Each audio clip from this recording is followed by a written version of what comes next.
If you have an interest in horses and love learning more about horses, the horse industry, teaching, or even managing your own horse business, then you're in the right place. We would love you to join us on our mission, which is to improve the lives of horses around the world through the education of riders, handlers, and trainers. So get comfortable, listen in, and enjoy. By popular demand, we're using our weekend shows to broadcast some of our most liked and commented on interviews from last year. The ones chosen have had excellent feedback from our listeners. If you've already heard this interview, I'm sure it will bring back memories of the education you appreciated, and if you haven't listened to this episode before, then please enjoy. Hello everyone, we're very excited to have Vicki Roycroft on the phone. Now Vicki Roycroft has not only ridden in 3 Olympic Games, she's also coached in 3 Olympic Games. So Vicki, I'd like to go forward and ask you a few things about horses. We're going to start off with what your favourite quote is. Oh, look, there's a lot of quotes. I mean, it's a general philosophy. I mean, it's really...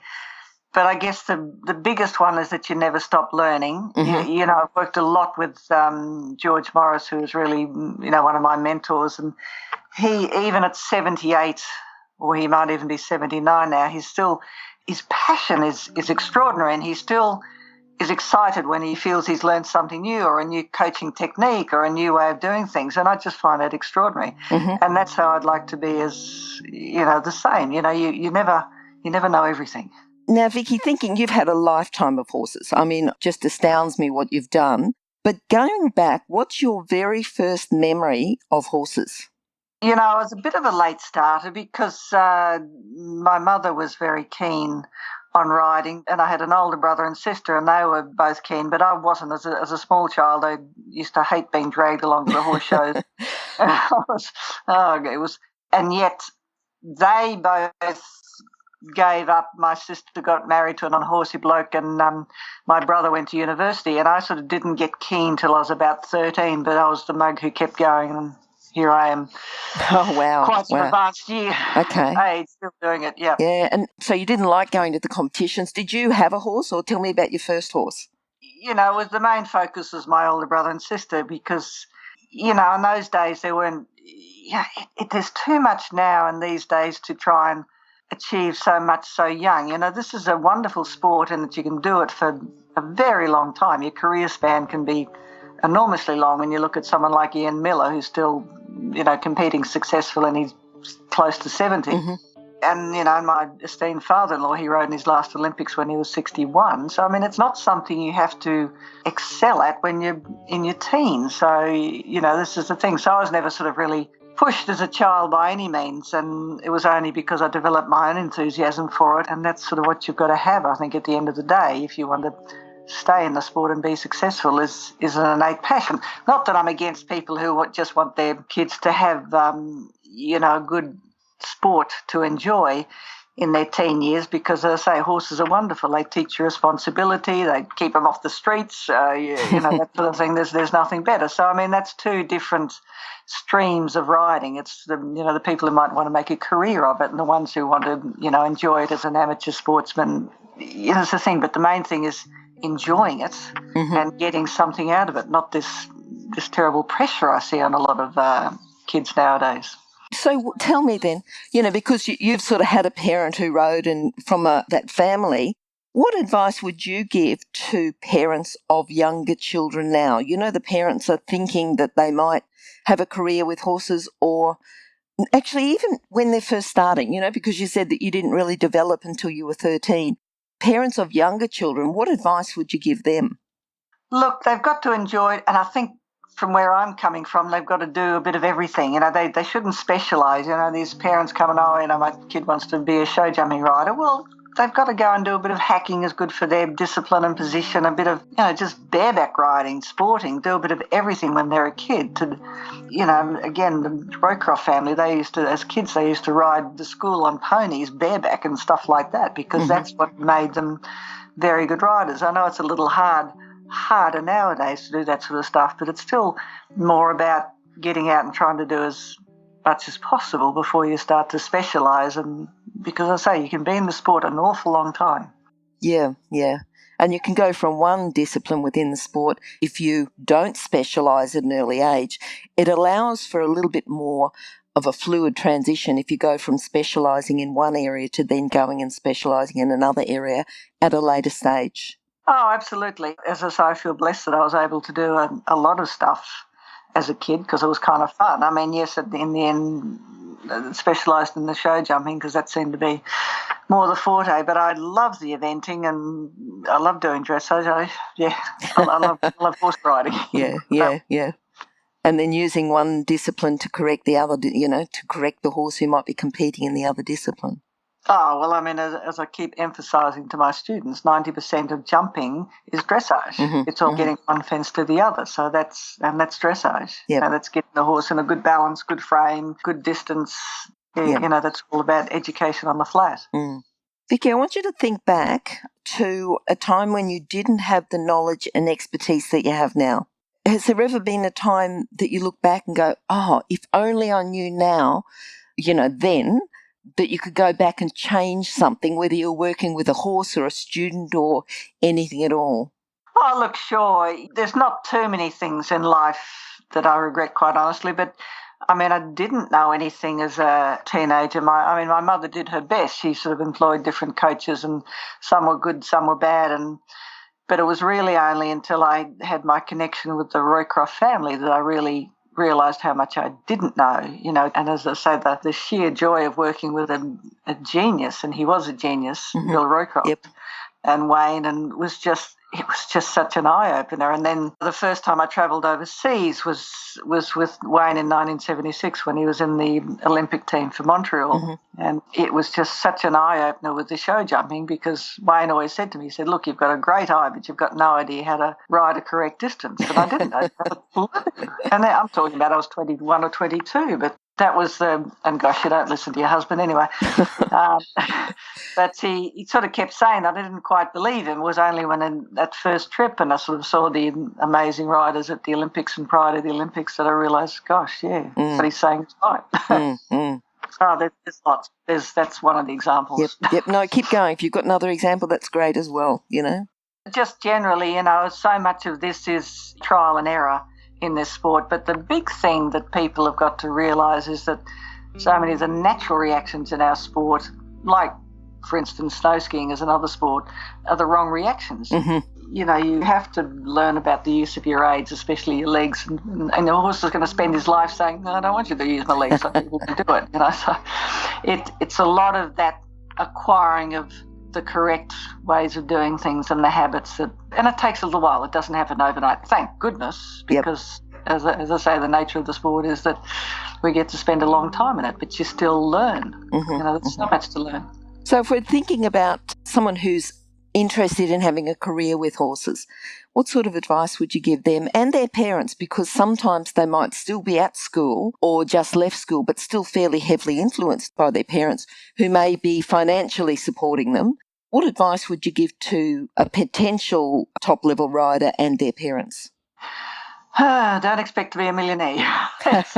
It's especially in this country, it's not a sport that is high profile, as we're well aware. Mm-hmm. I wouldn't change a thing. I've got no desire to be a multimillionaire. So, I love nothing more than being on my property and looking after my property and working with my horses and competing at the level that I do now. But it's and if that's your passion, yes, of course you follow it and follow your dreams. Again, I've been fortunate enough to, go to Olympics, go overseas, do all these wonderful things in my sport, but it's never made me huge amounts of money. So it sort of depends on really what you want to do at the end of the day. There is a lot of money coming into the sport in Europe, and it's interesting watching the evolution like that. But again, it goes back to, and like I said to people, what do you want in your CV at the end of your life? Do you want to feel that you've gone to Olympics, won a medal, or become a millionaire because you've been lucky enough to be on the Global Champions Tour? And it really depends how you want to be able to look back in your life and what you might have achieved and what's there on your CV. Okay. All right. I'm just thinking about you, saying in 76 when you went over to Montreal and it opened your eyes because you're exposed to, I suppose, a higher level of rider than you were at that time. how would you recommend them about being exposed to a higher level of riders or a higher level of coaches than what they're currently using? Oh, look, there's no doubt at some point in any rider's career, whether they're dressage, show jumping or eventing, they need to go to Europe, which is the mecca, obviously, for show jumping and dressage. Eventing is still very strong here, but for those other two disciplines, at some point, people need to go to Europe and see how the best do it and get the experience of that. In saying that, to rush off to Europe at an early age when they're not ready, there's a solid apprenticeship that can be done in this country, and we do have a very high level of coaches and a good system, and luckily a system whereby it's not so expensive to do the sport. Okay. But the timing of it is crucial because we lose a lot of people who just sort of disappear in some of the systems over there and find it all too much. The time, you've got to be guided and mentored, I think, from this part of the world. But that's a very big topic. Maybe we can ask you back about that as well another time. That would be great. All right, look, you talked about the influence that George Morris has had in your life, and I'm sure a lot of other show jumpers can go back to George Morris as well. He's a great coach, great name. But I want you to think back about a horse who was a great influence in your life. Look, they all have, and I've been so lucky to have the most amazing horses all my life, from the early days when I was a junior. In those days it was the juniors rode pony in Galloway, so we had some wonderful ponies, and a pony called Rockabye, a pony called Bindi, which actually belonged to Kevin Bacon. And then after that, the most amazing horse called Harvest Time, which was an off-the-track thoroughbred that my mother was given at a cocktail party by Tommy Smith because he was a totally useless racehorse. And Tommy said, I don't know what to do with this thing. And my mum said, I'll have him. And so she acquired this gangly 2-year-old that became the most wonderful horse for both my brother, my older brother, my sister, and then me as my first senior horse. And as I say, in those days, I knew nothing. And this wonderful horse just carted me around some huge, huge tracks. He was just a superstar. He was the first one. And then there's been so many after that, but I guess the standout horse really for me is, again, another off-the-track thoroughbred called Apache that I bought as a 4-year-old who, again, had really done nothing, and produced him to Grand Prix. And in 1987 we went to, he won the Leaf World Cup final league here, and we went to Europe, and he was nothing, 9th or 10th in the World Cup finals, and he won the Grand Prix of Rome, which is a 5-star event and still one of the most coveted trophies in the show jumping world. And he was ranked one of the top 10 jumpers in the world that year. That was probably the standout horse. And from memory, he wasn't very big, was he? What height was he? 15'3" on his debut. Yeah. Okay, yeah. so 15. Wayne killed me when I brought him home because it was, and it's, I'll just digress a little bit because it's an interesting story, because I bought him as a result of going to a clinic in Cowra, and the guy who ran this clinic sort of nagged me about this horse he had. And, when I'm teaching, I get very focused, and sort of having something else to do is a bit distracting. And anyway, long story short, he eventually got me to look at this horse, and I had a ride and I was quite impressed by his colour, because he was liver chestnut, and one of the former horses I'd had prior to him was a horse called Valiant Megs, another thoroughbred, liver chestnut, wonderful horse. And so I thought, what a cute horse. So I've said to him, would he be for sale? He's quite cute. And he went, look, I don't think the people want to sell him. So, okay, I went home and forgot about him. All right? Yep. He's rung me up, this guy, and said, that horse is, the owners have decided to sell him. He's for sale. I went, I'm thinking, what horse? I could not find the horse at all. So there you go. You don't pick him.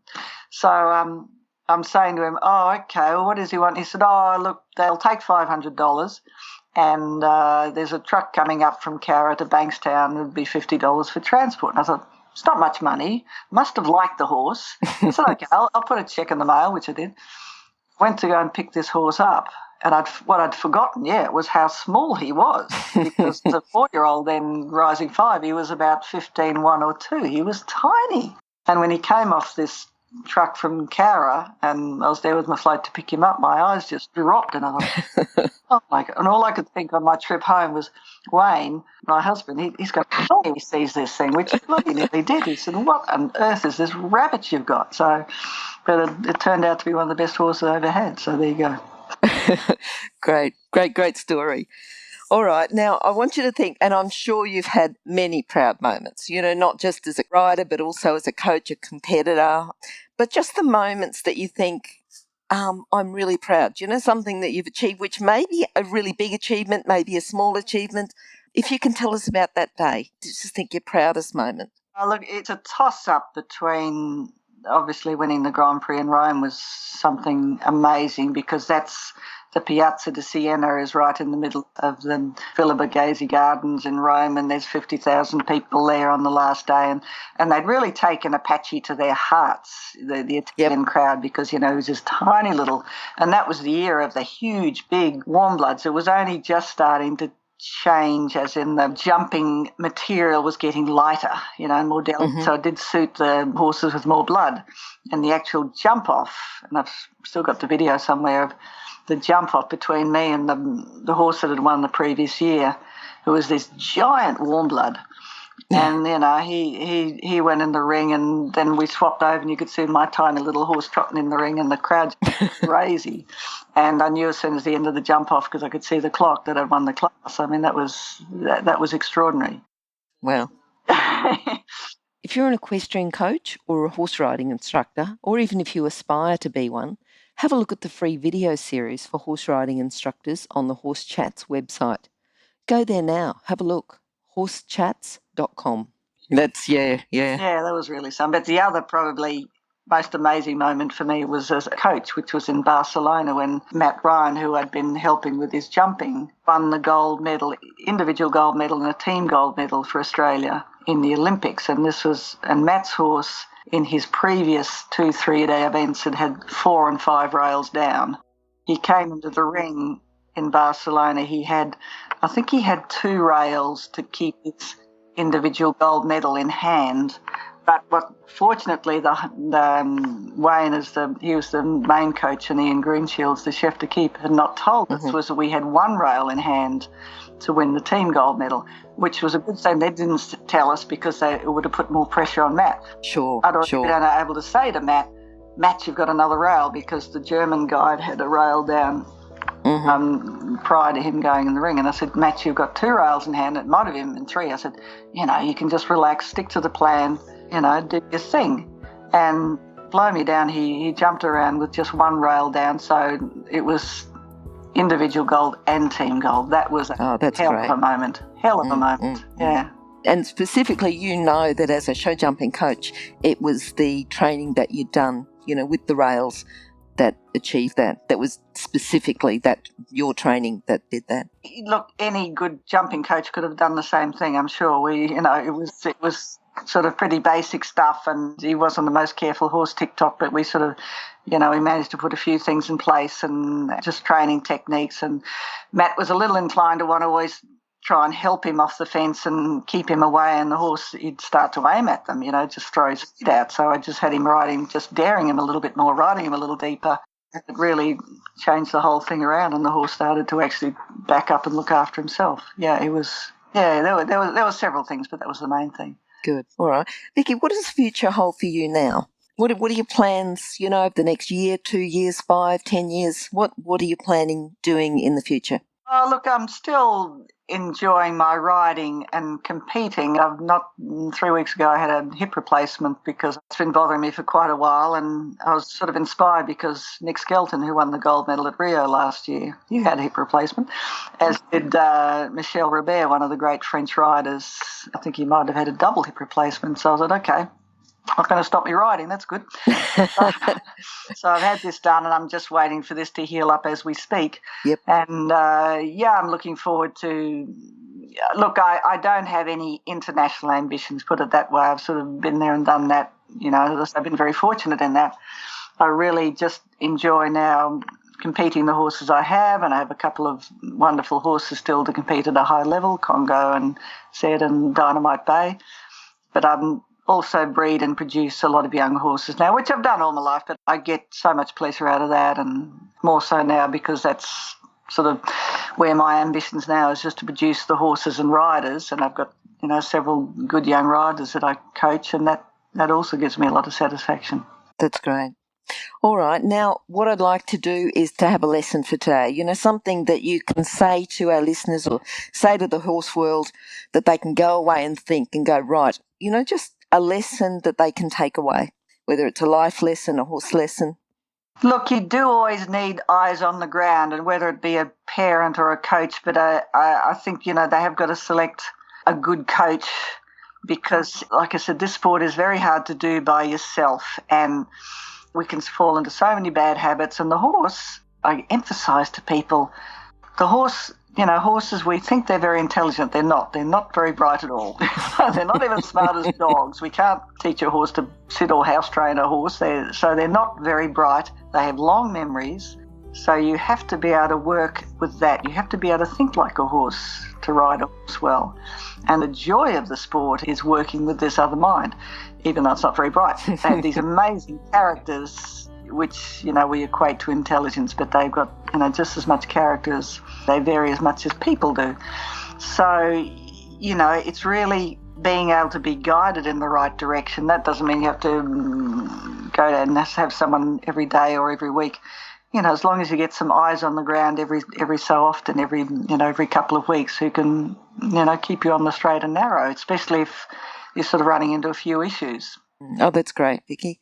All right. Now, look, if the listeners would like to contact you, is it okay if I put your contact details just on the footnotes? And I'd like to thank you very much, and I'm sure the listeners will too. Thank you. Look, my pleasure. Thank you very much for asking me. Oh, wait, before you go, if you're an equestrian coach or a horse riding instructor, or even if you aspire to be one, have a look at the free video series for horse riding instructors on the Horse Chats website. Go there now, have a look, horsechats.com. Remember that our comments and instructions are general in nature and do not take into consideration your individual horses or your individual ability and circumstances. If you enjoyed this podcast, then please leave your comment below.